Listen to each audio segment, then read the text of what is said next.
Hello guys, இன்னைக்கு இந்த வீடியோவில் என்ன பார்க்க போகிறோன்னா, இந்த மாடர்ன் உலகத்தில் ஒவ்வொரு நாளும் ஒவ்வொரு புதிய புதிய தகவல்கள் இளையதள மூலியமாகவும் இன்டர்நெட் மூலியமாகவும் நமக்கு வந்துக்கிட்டு தாங்க இருக்குது.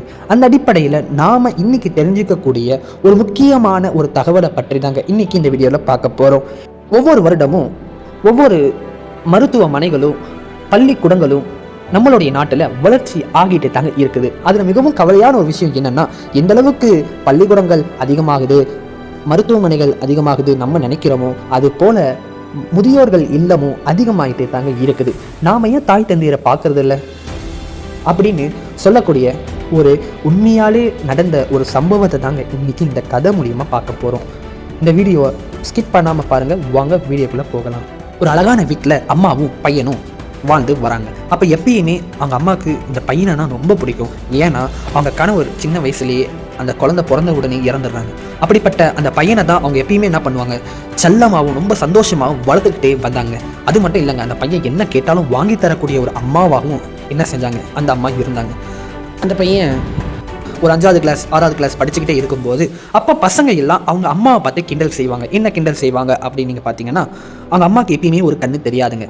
எப்பயுமே தெரியாத அந்த காரணத்தினால அந்த பசங்க சொன்னாங்க, ஒரு கண்ணு தெரியாத மகனுக்கு பிறந்த பையனா நீ இப்படின்னு சொல்லிட்டு அந்த பையனை சின்ன வயசுலேருந்தே அந்த சின்ன பசங்க என்ன சொல்லுவாங்க, வெறுப்பேற்றி அவங்க அம்மாவை பார்த்தாலே அவன் வெறுக்கிற அளவுக்கு அந்த பையனை கொண்டு வந்துடுறாருங்க. அப்படிப்பட்ட அந்த பையன் ஒரு ரேங்க் கார்டு டே வருது. அந்த நாளில் அந்த பையன் அம்மா கிட்ட சொல்கிறான், அம்மா என் ரேங்க் கார்டு வாங்கும்போது நீ வரவே வேண்டாமா, ஏன்னா என்னுடைய பசங்க என்னென்ன கிண்டல் செய்கிறாங்க, நீ வராத அப்படின்னு சொல்லும்போது கூட அவங்க அம்மா என்ன பண்ணுறாங்க, அந்த இடங்களில் வந்துடுறாங்க. இதை கேட்டால் அந்த பையனுக்கு ரொம்ப மனம் வருத்தவங்க, ஏன் எங்கள் அம்மா வந்தாங்க, ஏன் என்னை இப்படி கஷ்டப்படுத்துகிறாங்க சொல்லி மனசில் ரொம்ப ஒரு துன்பத்தில் இருந்த அந்த பையன், நான் படித்து பெரிய ஆளானு எங்கள் அம்மாவை நான் மறந்துடணும்னு சொல்லிட்டு ரொம்ப கஷ்டப்பட்டு என்ன பண்ணுறான், படித்து பெரிய ஆள் ஆயிடுறான்.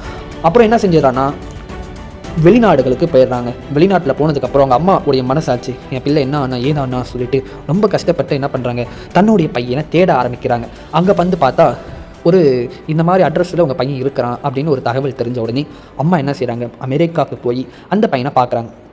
அங்கே வந்து காலிங் பெல் அடிக்கும் போது ஒரு குழந்தை வந்து கதவை திறக்குதுங்க. அது யாருடைய குழந்தை அப்படின்னு பார்த்தா அந்த பையனுடைய குழந்தை. அப்பா யாரோ கண்ணு தெரியாத ஒரு அம்மா வந்திருக்கிறாங்க, யாரும் தெரியலப்பா, நீங்கள் வந்து கதவை திறங்க அப்படின்னு சொல்லும்போது அம்மா உள்ளே வராங்க. இந்த பையன் சொல்கிறான், ஏமா என் உயிரை எடுக்கிற, ஏன் இந்த இடத்துக்கு வந்த அப்படின்னு சொல்லிட்டு வெளியே போமான்னு சொன்ன உடனே அம்மாவும் வெளியே போயிடுறாங்க. அந்த அம்மா அந்த அளவுக்கு மன வருத்தத்தில் இருக்கும்போது ஒரு லெட்டரை எழுதிடுறாங்க. கொஞ்சம் வருடங்களுக்கு பிறகு அந்த பையன் என்ன செய்கிறான், வெளிநாட்டுக்கு போனவன் ஒரு நாள் இந்தியாவில் ஒரு மீட்டிங்காக அந்த பையன் என்ன பண்ணுறான், இந்தியாவுக்கு வராங்க.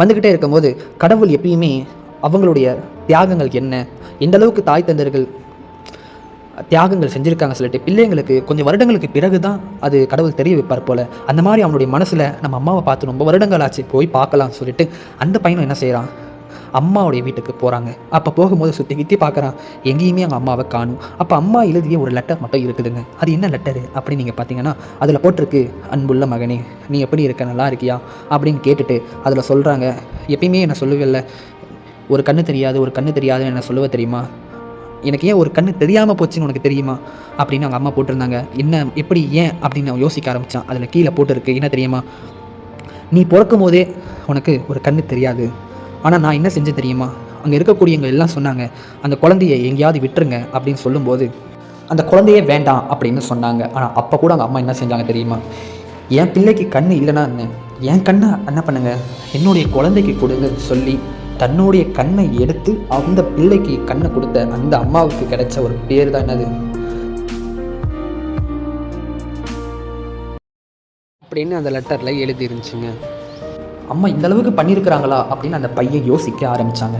இப்போ தான் தெரியுது, நம்ம இந்த அளவுக்கு தாயை துன்புறுத்திட்டோம். நம்ம ரேங்க் கார்டு வாங்கும்போது கூட நம்ம பசங்க எல்லாருமே திட்டுனாங்க, ஆனால் நான் அந்த அம்மாவை அதை விட திட்டுனேனே, இப்படிப்பட்ட எங்கள் அம்மா இப்போ எங்கே இருக்கீங்கம்மா அப்படின்னு சொல்லிட்டு கேட்கும்போது என்ன ஆகுது, அந்த இடங்களில் அம்மா அந்த இடத்துல இல்லைங்க.